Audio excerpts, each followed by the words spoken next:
Elaine Geroldi, contadora de histórias da companhia Conta Causos, e nós estamos juntos aqui no Seminário de Educação sobre os impactos da pandemia nas políticas de educação no estado de Santa Catarina.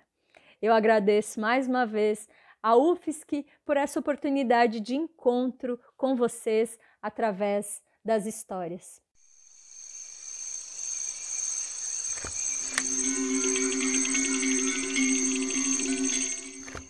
E a história que eu vou contar agora vem de muito longe, vem da cultura tradicional africana, é um conto do Senegal. Mas é uma história que aconteceu assim há tanto tempo, mas há tanto tempo que até poderia ser agora. E vem de um lugar tão distante, mas tão distante que até poderia ser aqui. Neste tempo e neste lugar, um tirano chegou ao poder. Ele não foi o primeiro e certamente não será o último. E como todos os tiranos, para governar ele precisava deixar o povo com medo e ignorante. Nós bem sabemos que deixar um povo com medo é fácil. Bastou que o tirano ameaçasse matar quem discordasse do seu pensamento. E ele mandava matar mesmo. Podia discordar ou mesmo por divertimento. Agora, tornar um povo ignorante, nós sabemos também que é um processo muito mais demorado. Bom, para colocar o seu plano em ação, a primeira iniciativa do tirano foi mandar fechar as universidades e as escolas. O tirano proibiu as crianças de aprenderem a ler e a escrever. Porém, aqueles que sabiam ler e escrever liam em voz alta para aqueles que ainda não sabiam todo o conhecimento que estava registrado nos livros. O tirano então mandou queimar os livros. Nós bem sabemos que os tiranos detestam os livros.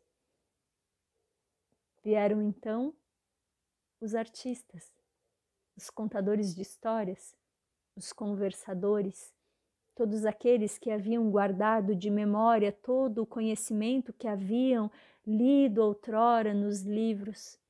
O tirano então proibiu os artistas, mandou silenciar os contadores de histórias e proibiu os conversadores.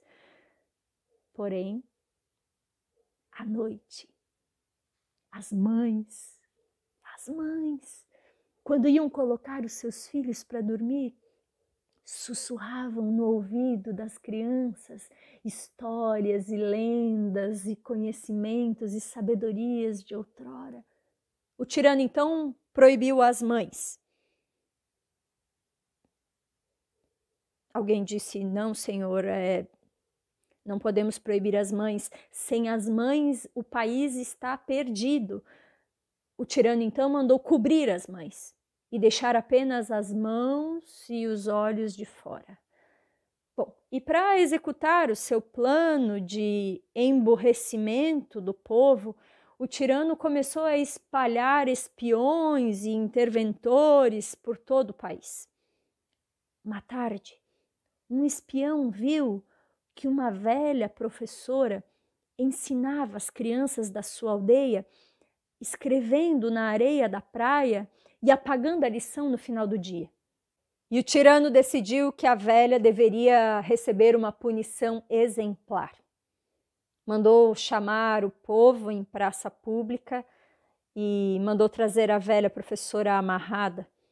Com um gesto bruto, ele arrancou o véu que cobria o seu rosto e ali apareceram as veias e a pele enrugada daquela velha mulher com olhos muito grandes e muito negros. E o tirano disse, como ousa, velha, deter o conhecimento e ainda por cima querer compartilhá-lo?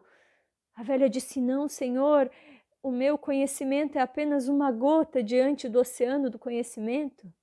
E ele disse, ah, é? Então vamos ver agora se essa sua gota de conhecimento boia ou afunda no oceano. Eu vou fazer uma pergunta, velha. E se você não conseguir responder, morre e perde a cabeça, você e as crianças que você tentou ensinar. Ali na frente do tirano havia uma pequena fogueira. Ele pegou uma pinça, uma pequena brasa incandescente, bem vermelha, e deixou que aquela brasa caísse num cântaro com água. E quando a brasa caiu na água, fez psh. E ele disse: me diga agora, velha, esse psh que nós acabamos de ouvir foi produzido pela água ou pela brasa? A velha disse: bom, senhor, foi produzida tanto pela água quanto pela brasa. E o tirano disse: sim, mas me diga agora, velha, qual foi a exata intensidade?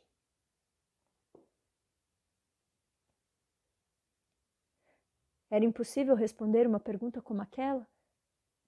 A velha já sentia empalidecer e sentindo o frio da morte se aproximando, quando ela lembrou que as crianças também teriam a cabeça cortada. E quando a velha pensou no futuro das crianças, uma raiva começou a tomar conta do seu corpo. Ela sentiu uma raiva, era uma raiva enorme, uma raiva histórica. E pensando nas crianças, aquela raiva foi uma boa conselheira. A velha controlou a raiva por alguns segundos e se curvou respeitosamente, se voltou ao tirano humildemente, se aproximou, chegou bem perto, ergueu o braço e pá!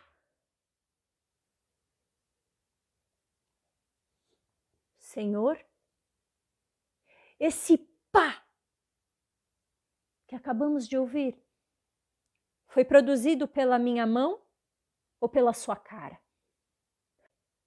E o tirano ficou muito sem jeito, ele passou a mão no rosto, envergonhado e sem jeito, ele era muito bobo. E o povo, vendo o tirano daquele jeito, começou a rir. Sim, o povo começou a rir, as gargalhadas da cara do tirano, lá assim, sem jeito, com a cara esbofeteada.